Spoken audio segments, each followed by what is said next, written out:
stood there in my alcoholic haze while my wife tells me that she wants a divorce.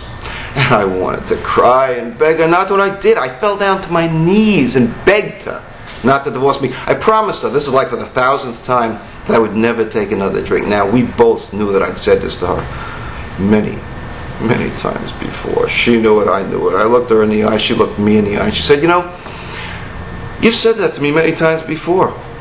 And at that moment, you know how when you go to the airport to take a trip, and it's an overcast day, you get on a plane, the plane takes off, it's really depressing and gray out there, you're just waiting for the drink tray to show up. And as you start to break through the overcast, you'll get a little patch of blue just here and there, and then it goes away, just a little boom like that, right? So that's kind of what this was like. I got a little patch of blue when we made eye contact and she said that to me. My name is Cooper, and I'm an alcoholic. At any rate, she told me to go to hell, and she walked me gently but firmly out the door, and she closed it behind me gently and firmly, and I heard the lock snick, and now I'm out on the front lawn. It's the middle of the afternoon. I am screaming and bawling my head off, making a scene. The neighbors are watching. I'm digging in my pants, looking for the key. Looking, one pocket, the other pocket, filthy whiskey-stained pants. Don't ask. I find the key. Ha! I go back to the door and tie. She changed the lock. Show another one of these little patches of blue, you know. Little epiphany. And I think to myself, maybe I need some help here. Alright, so I signed up for one of these weekend hospital detoxes, and I wind up at the end of the weekend at an Alcoholics Anonymous meeting. And I'm sitting there, and I'm thinking two things to myself. One, all this talking isn't doing me any good. And B, I'm not an alcoholic. And I tell them this. And they say, fine, go ahead. Drink like a gentleman. Good luck. I try. I am now back at work. The boss comes up to me and he says, you know, Cooper, your work's slipping a little bit. Maybe it's your drinking. And I say, I'm open. Give me some suggestions, you know, of a program. And he says, have you tried Alcoholics Anonymous? And I carefully point out to him that I am not an alcoholic, and he carefully points out to me that if I don't start going to meetings, I could start looking for another job. And I couldn't possibly disagree more with him, and I go to a meeting that night. Okay, I get to this place, an AA club. It's not too impressive on the outside. There's a drunk puking at the curb. I mean, it doesn't make a really good impression. You walk up these stairs. First thing I see, a couple of pool tables. To the right of them, couple of card tables, couple old farts playing pinochle. I later learned these guys are called the old timers. Over on the left there's a coffee bar, and as I hit the top of the stairs, a woman's voice from across the room just rings out. I hear somebody, this woman is saying, oh, a newcomer. Still don't know who that was. I never did find out who she was. Maybe she never came back, but at any rate, yeah, that's what I was. I was a newcomer. And the meeting that night was a speaker's meeting, yes, and the speaker was my boss. Ta-da, how ironical. Okay, fine. After the meeting, I hang out with the group at the coffee bar.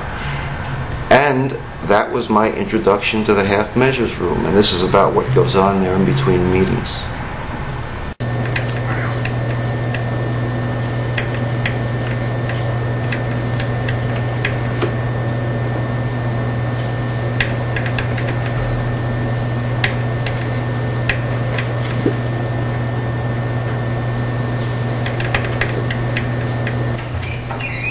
I'm such a grateful alcoholic. I'm such a real alcoholic.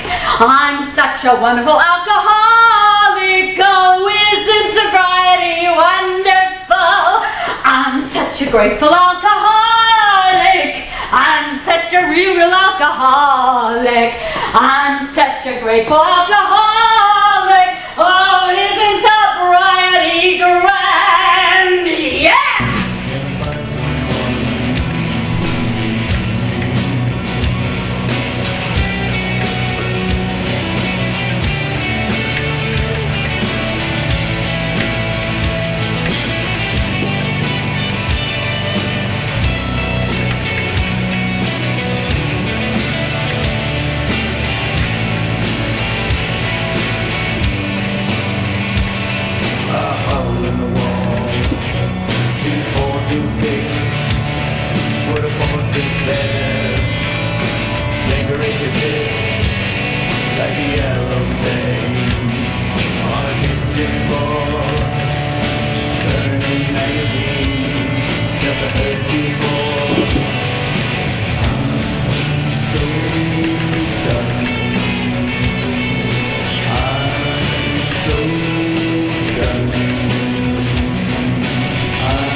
You ain't the only one.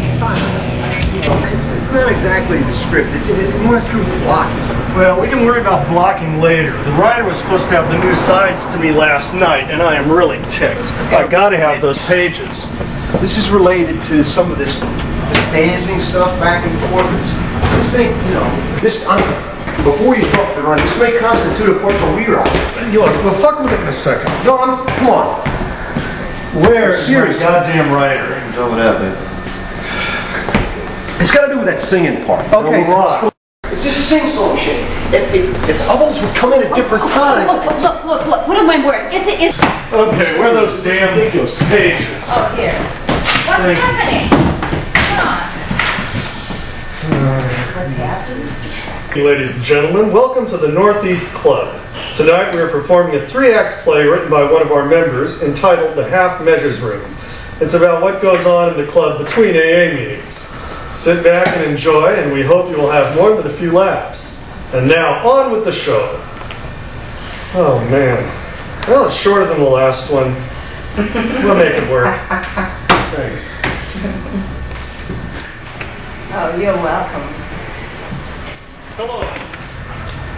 Let me introduce myself. I am the director, and this, of course, is the stage. So, do you want more rewrite? Not right now, thank you, no. And this is the meeting room, where AA meetings take place 3 or 4 times a day. He thinks he's the director. I am the director. Yeah, right. And this is the coffee room. It's intentionally set up like a bar and serves as the main social center of the club. Often referred to as the half measures room. That's an inside AA joke in reference to page 71 of the book Alcoholics Anonymous, which states, quote, "Half measures availed us nothing," unquote. Almost every AA club in the country has one of these coffee rooms.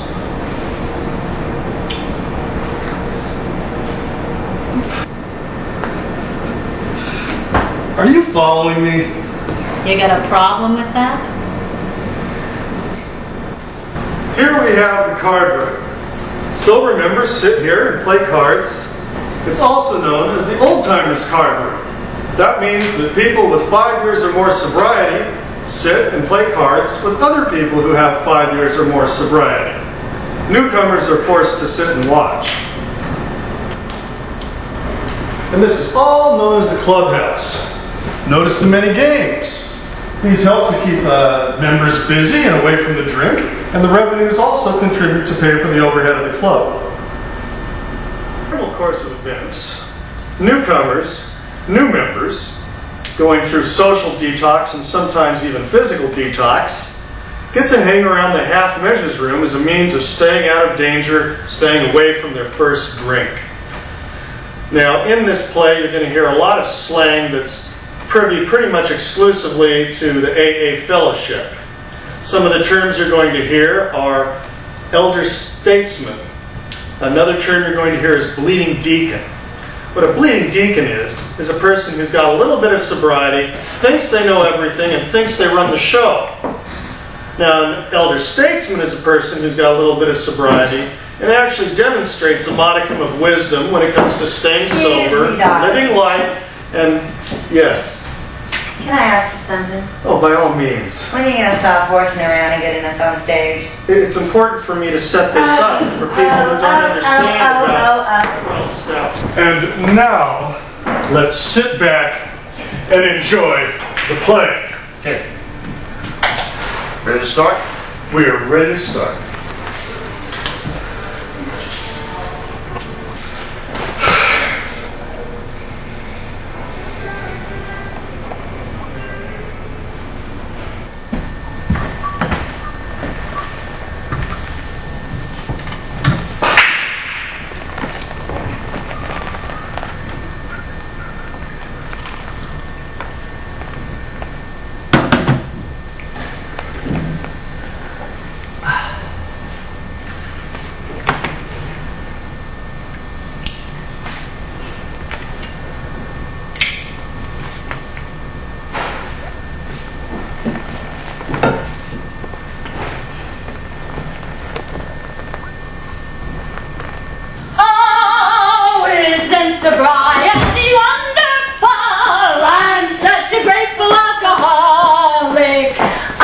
such a grateful alcoholic. Sobriety's so wonderful. Isn't sobriety wonderful? Yeah! Yeah. God, she's got them all loose screws at an AMC pace of this one. I'm such a grateful alcoholic. I'm such a grateful alcoholic. I'm such a grateful alcoholic. Oh, isn't sobriety grand? I'm such a grateful alcoholic. Excuse me, I'm such a grateful alcoholic. I'm such a grateful alcoholic. Oh.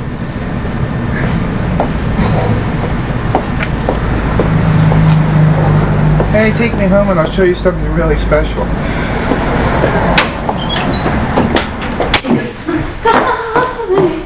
I'm such a grateful alcoholic. What are you doing? I'm just following my sponsor's example.